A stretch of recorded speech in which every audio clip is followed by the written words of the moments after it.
So I just watched a documentary which is really eye-opening, and it's entitled, somewhat misleadingly, "The Boy Who Started the Syrian War," broadcast by Al Jazeera. I say misleading because the title implies that he is responsible for everything that's happened, which, if you actually watch the documentary, is really would be a strange way to look at it. Um, I'm going to start in talking about this video, in talking about Syria, with a simple caveat, which is very true, and that is that none of the great powers, when it comes to the Middle East, can claim to be innocent. So, by great powers, I'm talking about the Western powers, the United States, the United Kingdom, France. I'm talking about the Middle East powers, Saudi Arabia, Iran, Turkey, and Russia. None of these powerful countries can claim to be innocent when it comes to the Middle East. Um, because this is like a labyrinth inside a maze inside a puzzle, and everyone is guilty. But I want to specifically talk about Syria here because this month marks about 6 years since the war began. In that time, it's been by far the deadliest conflict of this decade and one of the deadliest of modern times. The lowest estimates for the number of dead is 390,000. High estimates put the toll at over 500,000. This has been a catastrophic conflict and the humanitarian crisis everyone knows about. Millions of refugees and internally displaced people.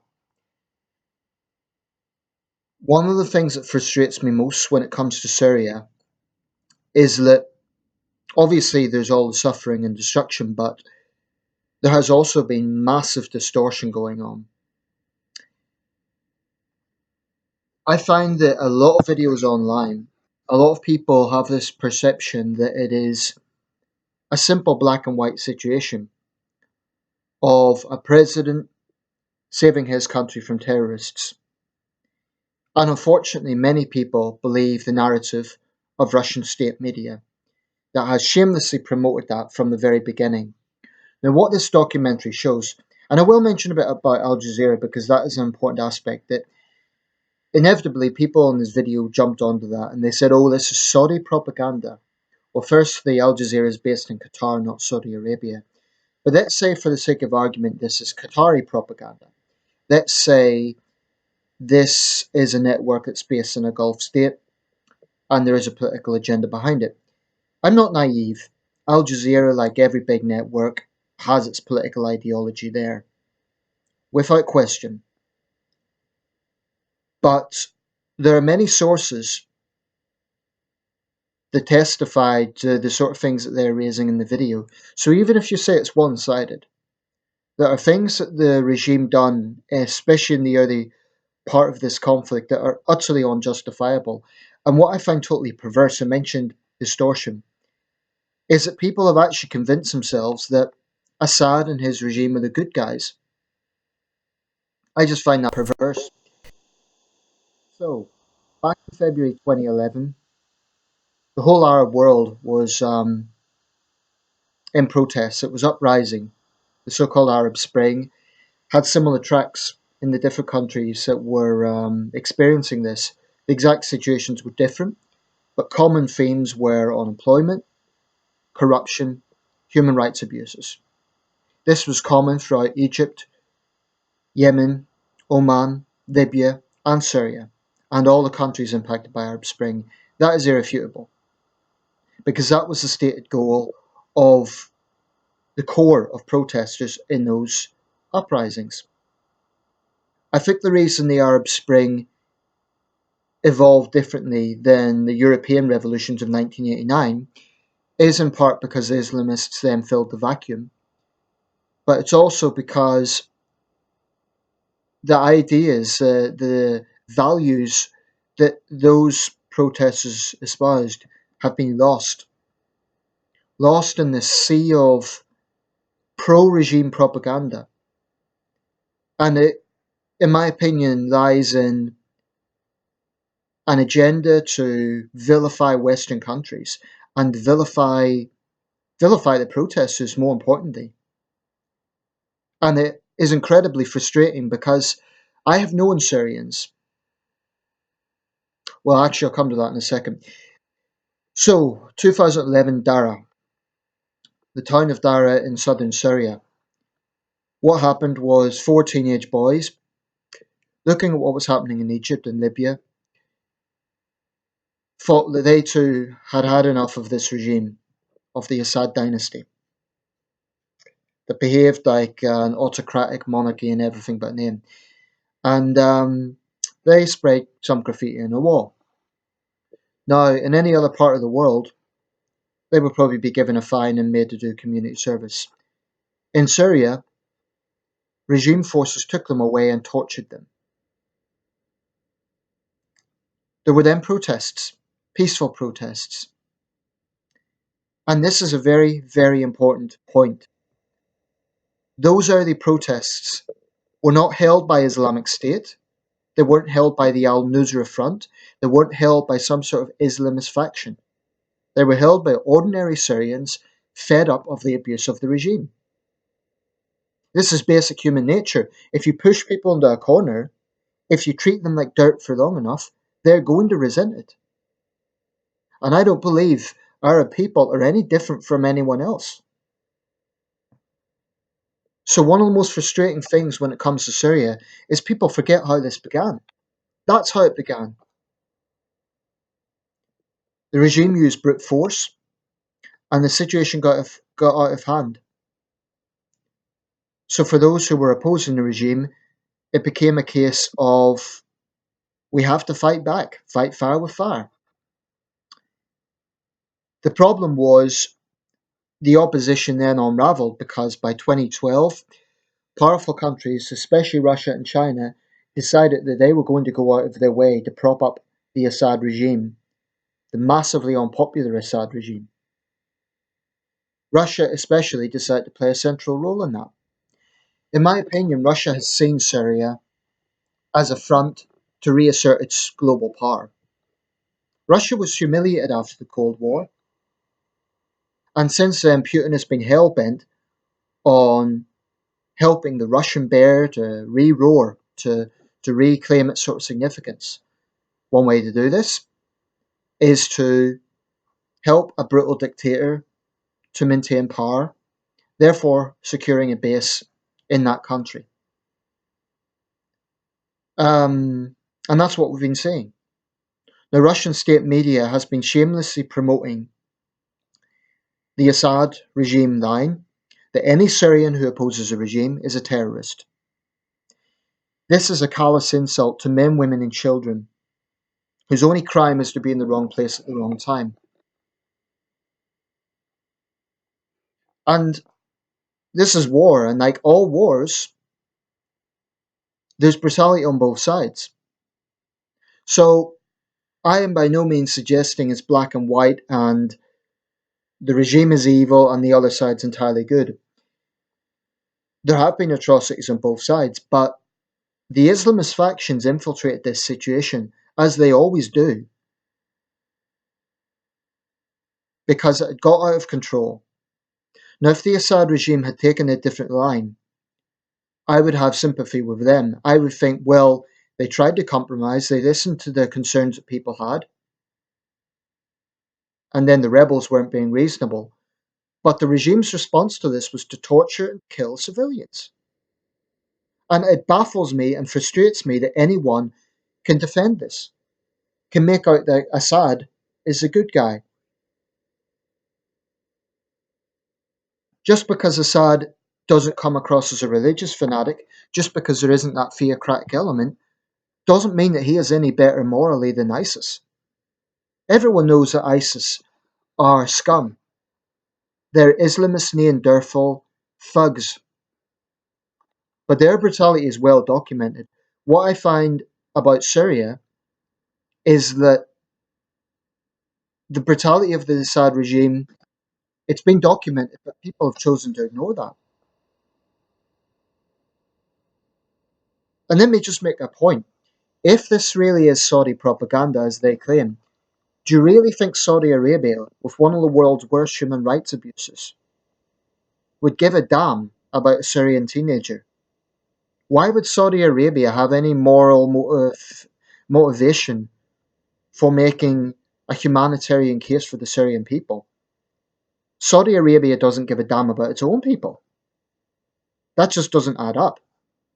Even if you allow that this is biased and one sided, and it is because it wasn't interviews on the government side, there's many other sources that testify to that.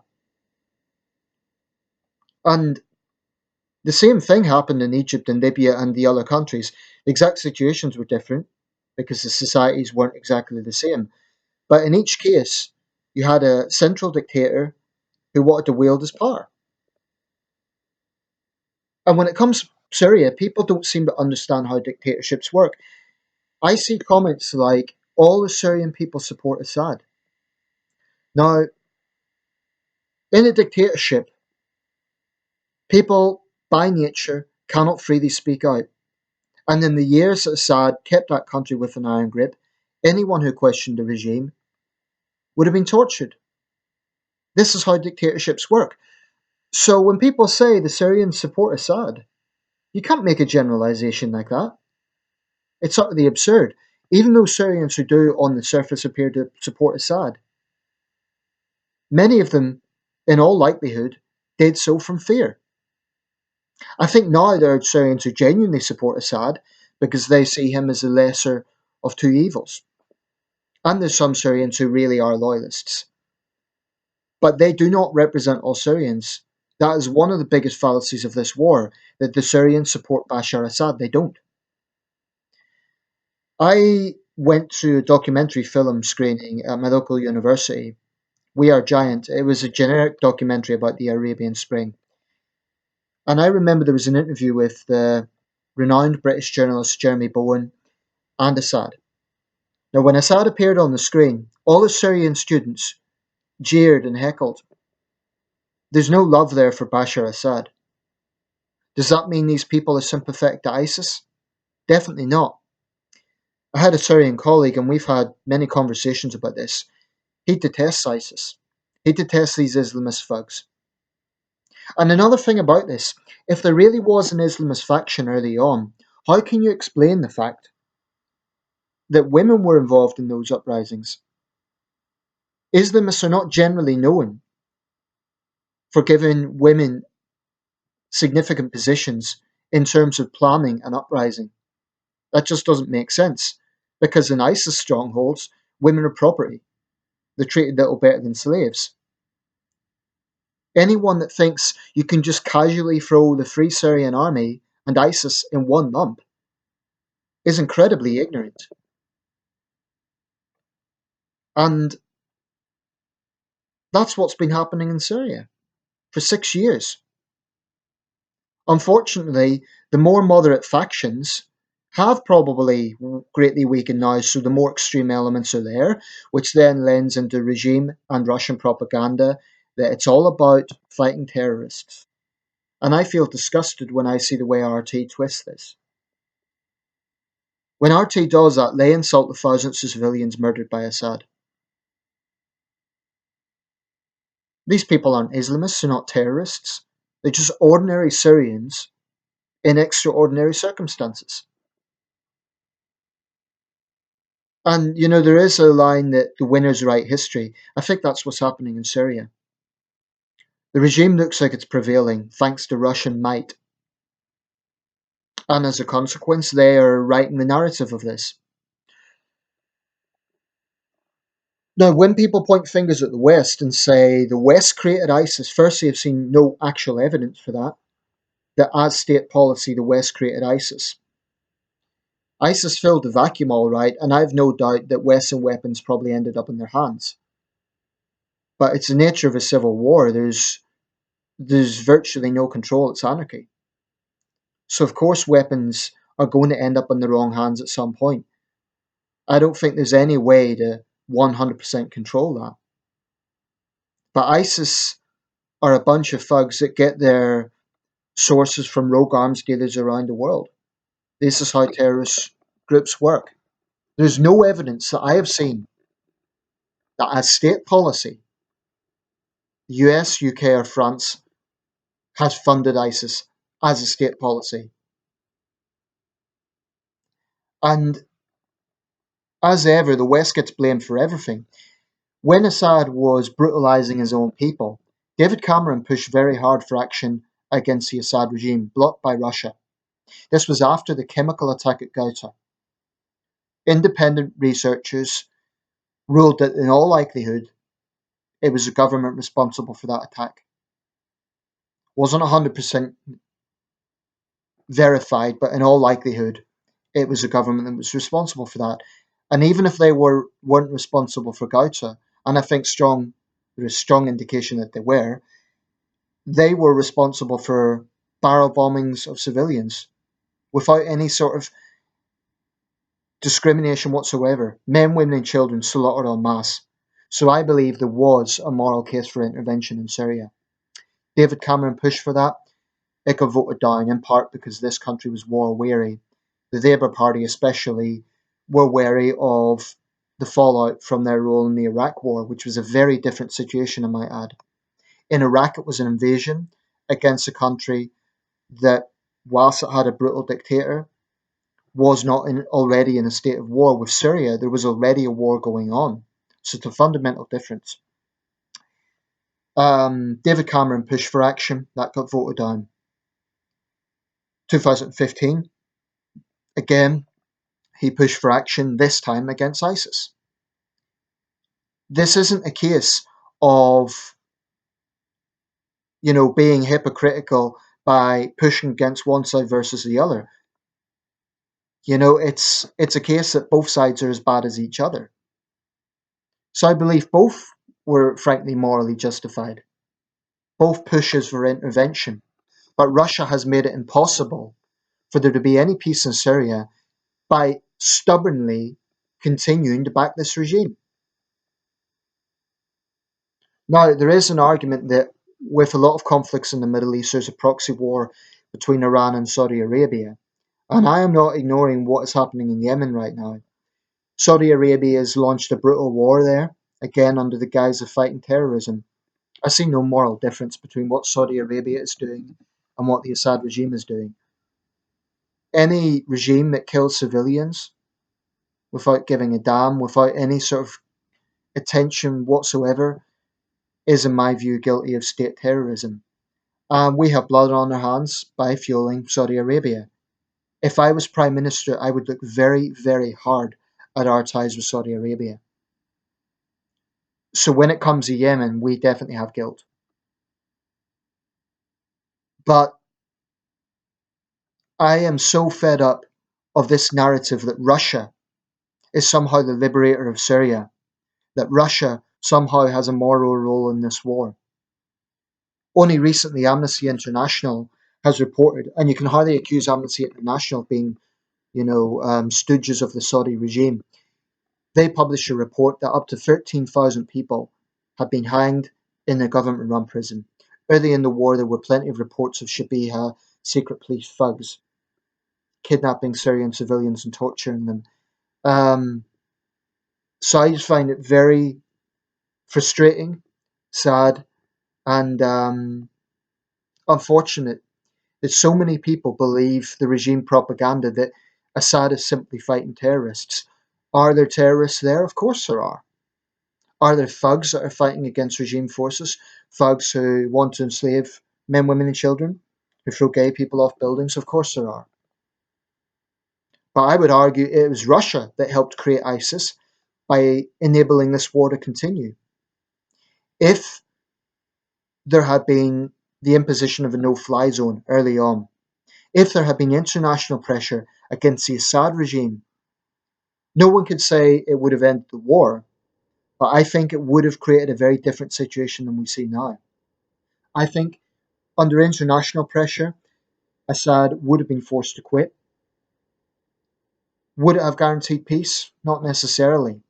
But Syria was not Libya. Syria is a more complex society. It's not a tribal society, it's an urban society. There's many differences. So I don't think it's useful to say, well, that's what happened in Libya with Gaddafi when we got rid of Gaddafi. As for comparisons with Iraq, that's nonsense. I still believe Iraq was a grave mistake because Bush and Blair had massively underrated how awful that quagmire would be afterwards. I think there's a moral argument. There was a moral argument for removing Saddam because he'd routinely flouted UN sanctions. But the biggest problem with Iraq was the fact that the invasion would create a war situation and it would then create sectarian strife, which has happened. Now in Syria, it was the Assad regime that started the war by using brute force against civilians. And that is the epoch of the Syria war. What's going to happen? Well, I can see Syria possibly fragmenting, which would be a tragedy because this is one of the world's oldest societies. But it's quite clear that with all the sacrifices being, the opposition is never going to accept Assad as president. And why should they? Given what he has done to their wives, to their husbands, to their brothers, to their fathers, to their mothers. Incidentally, the young lad whose actions started this, his best friend and father have been killed. That's probably typical of many people in Syria. People might say he was responsible because he put graffiti on a wall. If you think that there is any moral comparison between a small act of defiance and a brutal dictatorship torturing its own people, you need to get your priorities right. I find that those who defend Assad, they are either pro-regime Syrians, those who blindly believe everything they hear on Russia Today, or people who just want some reason to bash the West. There's definitely proxy wars going on in the Middle East. And like I said at the start of the video, none of the great powers are innocent. I believe my country is guilty of helping fuel the Saudi war in Yemen, and frankly, I'm ashamed of that. But when it comes to Syria, I believe that Russia hasn't been held to account. Russia, by the way, hasn't helped a single refugee they helped to create. This is the truth about Syria. Anyone who thinks this conflict can be defined as, oh, the terrorists came in and started fighting the government, just don't know what they're talking about. So I'll put a link to this documentary. Yes, it's from Al Jazeera, but you can find this testified in independent sources. You can find this testified in many other sources. I'll leave it there. But it really is an eye-opening documentary. And this is the truth. The Syrian people are not terrorists. The Assad regime is not innocent. Neither is Russia, neither is the other great powers. But the narrative for too long has been that Russia and Assad are the good guys, and that's a perverse, sick distortion of the facts.